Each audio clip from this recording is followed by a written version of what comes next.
جو ہم کروانا چاہ رہے تھے اسمبلی میں نے تحلیل کر دی تھی، اس کو ریورس کر دیا گیا، جس کے نتیجے میں شہباز شریف کی حکومت آئی۔ مجھے اس پر بڑی تکلیف ہوئی رات کے 12 بجے عدالتیں کھلنے پر، لیکن کوئی پورے سال کے اندر ایک شخص مجھے یہ بتا دے کہ میں نے اس فیصلے کے اوپر کوئی تنقید کی ہو یا کوئی ججز کے خلاف ایسی زبان استعمال کی ہو یا فیصلے کو ماننے سے انکار کیا ہو۔ اس کے باوجود ہم نے فیصلہ مانا اور تمام تر صورتحال ہمیں کہ نظر آ رہی تھی، اور پورے ایک سال کی تاریخ اٹھا کر دیکھ لیں کہ عمران خان نے کہا کہ میں کیا کہہ رہا تھا، کہ سٹیپ بائز کیا کچھ ہونے جا رہا ہے، اور پھر انہوں نے فیکٹس فگر کے ساتھ وہ چیز واضح بھی کی۔ لیکن پہلے آپ کو یہ بتا دیں کہ انہوں نے کہا کہ جناب مئی میں انہوں نے اس وقت یہ بہانہ بنایا جب ہمارے درمیان مذاکرات چل رہے تھے، تو انہوں نے کہا جناب ہم نے کیونکہ آئی ایم ایف کے ساتھ ڈیل کرنی ہے، گزشتہ سال مئی کی بات ہے، اپروول لینا ہے، اس لیے جناب ہم آپ سے ابھی انتخابات کے اوپر بات نہیں کر سکتے۔ سال گزر گیا، پھر مئی آ گیا، ابھی تک آئی ایم ایف سے کوئی معاہدہ نہیں ہوا، اور صورتحال اس وقت یہ ہے، عمران خان نے عدد و شمار سامنے رکھے کہ پاکستان تحریک انصاف کی حکومت اپریل 22 کے اندر جب گرائی گئی، پیٹرول کی پرائس اس وقت کیا تھی آج دیکھ لیں، ڈالر کی اس وقت پرائس کیا تھی آج دیکھ لیں، اس کے ساتھ ساتھ انفلیشن سی پی آئی اور ایس پی آئی کی جانب عمران خان نے ذکر کیا جو کہ 12.5 اور 15% تھا بالترتیب، جو کہ اس وقت 36.4 ہے جناب۔ سی پی آئی اور ایس پی آئی ہے 48.4۔ پاکستان کی تاریخ میں اتنی انفلیشن جو ہے وہ کبھی نہیں ہوئی، اور تنخواہ دار طبقہ مکمل طور پر رل چکا ہے۔ عمران خان نے یہ کہا کہ 31 ارب ڈالر زر مبادلہ تھے، 33 ارب ڈالر پاکستان کی برآمدات تھی۔ ایک سال کے اندر ان دونوں اہم ترین اشاریوں کے اندر 5 ارب ڈالر کی کمی ہو گئی، اور اس کے بعد ملک کو کس نہج پر پہنچا دیا وہ آپ کے سامنے ہے، کیونکہ کمرے کے اندر بیٹھے ہوئے ایک شخص نے یہ کہا تھا کہ جناب اسحاق ڈار کو لے کر آؤ اور شہباز شریف کو لے کر آؤ۔ پھر عمران خان نے کہا کہ پورے ایک سال کے دوران جس قسم کے مقدمے میرے اوپر درج کیے گئے، پاکستان کی تاریخ میں ایسا کبھی نہیں ہوا، 150 کے قریب مقدمے، جس میں توہین مذہب کا مقدمہ بھی، جس میں ریاست کے خلاف بغاوت کا مقدمہ بھی، جس میں کیونکہ میں نے کہا گیا کہ کیونکہ میں نے ڈرٹی ہیری کی توہین کر دی ہے، عمران خان نے مسکراتے ہوئے کہا کہ کیونکہ میں نے ڈرٹی ہیری کی توہین کر دی ہے، تو ڈرٹی ہیری کی توہین پر ریاست کے خلاف بغاوت کا مقدمہ بھی میرے اوپر درج کر دیا گیا۔ پھر عمران خان نے یہ بتایا کہ 100 روپیہ جس کا گزشتہ سال بینک میں پڑا تھا وہ کم ہو کر اس وقت 50 روپے کے برابر ہو گیا، یعنی جو چیزیں 100 روپے کی آتی تھیں وہ اب چیزیں 200 روپے کی آ رہی ہیں، تمام تر چیزیں ڈبل ہو گئیں، پیٹرول کا پرائسز، ڈالر کی قیمت، اس کے ساتھ ساتھ پاکستان میں مہنگائی۔ پھر عمران خان نے کہا کہ اب بھی ان کا کیا مقصد ہے، کیا ان کے پاس کسی قسم کا کوئی روڈ میپ ہے؟ اگر یہ کوئی روڈ میپ ہمارے سامنے رکھیں، اگر یہ کوئی ایسی چیز سامنے لے کر آئیں کہ پاکستان کے اندر یہ اکتوبر کے اندر حالات ٹھیک کر دیں گے، تو شاید میں پھر یہ بات مان جاؤں، لیکن ان کے پاس کسی قسم کا کوئی روڈ میپ نہیں ہے۔ روڈ میپ ان کا یہ ہے، وہی لندن پلان جس پر میں پہلے بھی کہہ چکا، پاکستان تحریک انصاف پر سختیاں کرو، پاکستان تحریک انصاف کو ختم کرنے کی، کرش کرنے کی کوشش کرو، عمران خان کو جیل میں ڈالو یا عمران خان کو قتل کر دو،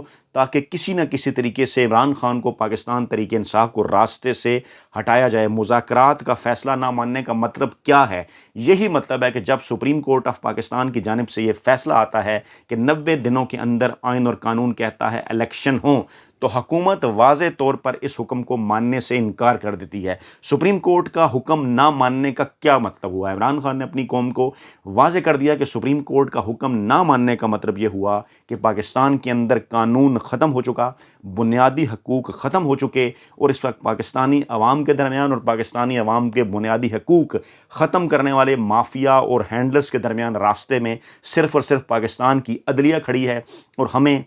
اس عدلیہ کے ساتھ اور اس سپریم کورٹ آف پاکستان کے ساتھ کھڑا ہونا ہوگا، کیونکہ جس ملک کے اندر، جس دنیا کے اندر معاشرے میں انصاف اور جو ہے وہ ختم ہو جائے، وہاں کے جو معاشرے ہیں وہ تباہ ہو جایا کرتے ہیں۔ عمران خان نے تمام تر چیزیں بڑی وضاحت کے ساتھ سامنے رکھیں، اور اگلا اشارہ بھی تھا عمران خان کی اس قوم سے خطاب کے اندر کہ اگر پی ڈی ایم کی جانب سے، مافیا کی جانب سے اس چیز کا آغاز کیا جائے گا پاکستان کے اندر کہ اب قانون اور آئین پر عمل نہیں کرنا، تو پھر پاکستان تحریک انصاف کے پاس اور پاکستان کی عوام کے پاس بھی بے پناہ آپشن ہیں۔ ذرائع کا یہ دعویٰ ہے کہ عمران خان کی اس تقریر کے اندر سول نافرمانی اور دیگر جو چیزیں ہیں اس کے بھی اشارے موجود تھے، کیونکہ جب آئین اور قانون خود ختم کر دیا جائے حکومت کی جانب سے، تو اس کے بعد پھر عوام کے پاس کیا رہ جاتا ہے۔ عمران خان نے بڑا ہی واضح کیا قوم کے نام اپنے اس پیغام میں۔ عمران خان نے کہا کہ میں نے اس ملک کے اندر رہنا ہے، میں نے اس ملک سے بھاگنا نہیں ہے۔ انہوں نے چیلنج کیا مافیا کو اور ہینڈلرز کو کہ میں ملک سے بھاگوں گا نہیں، بلکہ ملک کے اندر رہ کر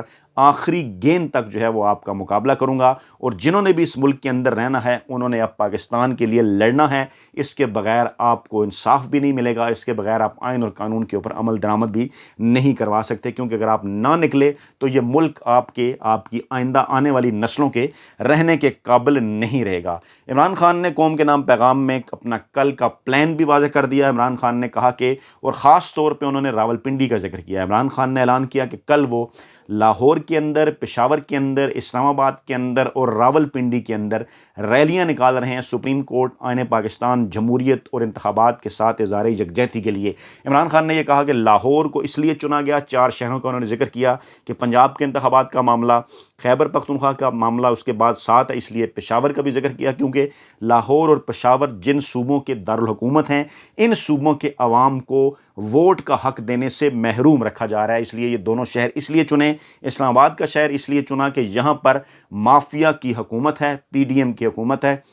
راولپنڈی کا انہوں نے یہ نہیں بتایا کہ کیوں چوز کیا، لیکن راولپنڈی چوز کرنے کا مقصد کیا ہے؟ ڈیفینیٹلی عمران خان نے اس جانب اشارہ کیا کہ اسلام آباد پر اس وقت جن کی حکومت ہے، ان کے فیسیلیٹیٹرز، ان کے جو ہینڈلرز ہیں وہ راولپنڈی کے اندر موجود ہیں، جو کہ شریفوں کی ایک برسوں پرانی سرمایہ کاری ہے، جس کے نتیجے میں اس وقت ہینڈلرز جو ہے وہ مافیا کے ساتھ کھڑے ہیں اور عوام کے ووٹ کا حق روکنے کی کوشش کر رہے ہیں اور پاکستان تحریک انصاف کو روکنے کی کوشش کر رہے ہیں۔ عمران خان نے واضح کر دیا کہ ہوگا کیا کل کے اس پرامن احتجاج کے اندر۔ عمران خان نے کہا کہ لوگ بڑی تعداد میں ریلیوں کے اندر شرکت کریں، اور یہ پرامن ریلیاں ہیں جس میں آپ اپنے حقوق کے حوالے سے آواز اٹھائیں، انتخابات کے حوالے سے آواز اٹھائیں، سپریم کورٹ آف پاکستان کے فیصلے کے ساتھ کھڑے ہوں، اور جو لوگ ان ریلیوں کے اندر شرکت نہیں کر سکتے ان کے لیے عمران خان نے کہا کہ وہ گھروں سے باہر نکلیں ایک مخصوص وقت پر، شام 5:30 بجے سے لے کے 6:30 بجے کے درمیان، اور ایک مخصوص پوائنٹ پاکستان تحریک انصاف کی جانب سے آج رات شیئر کر دیا جائے گا، جو کہ آپ کے علاقے کے یونین کونسل یا کوئی مرکزی پوائنٹ ہو سکتا ہے۔ خود لکھ کر ایک جو ہے وہ آپ ایک بورڈ جو ہے چارٹ ایک تیار کر لیں، آپ کے ہاتھ میں ہونا چاہیے، اس کو آپ خود لکھ لیں اور اس کے اوپر نعرہ لکھا ہونا چاہیے۔ عمران خان نے واضح کر دیا، کارڈ پلے کارڈ رکھیں، اس پر خود آپ لکھ لیں کہ ہم جمہوریت، آئین، سپریم کورٹ اور انتخابات کے ساتھ کھڑے ہیں، اور چیف جسٹس آف پاکستان کے اس فیصلے کے ساتھ کھڑے ہیں جس کی روشنی میں پاکستان کے اندر انتخابات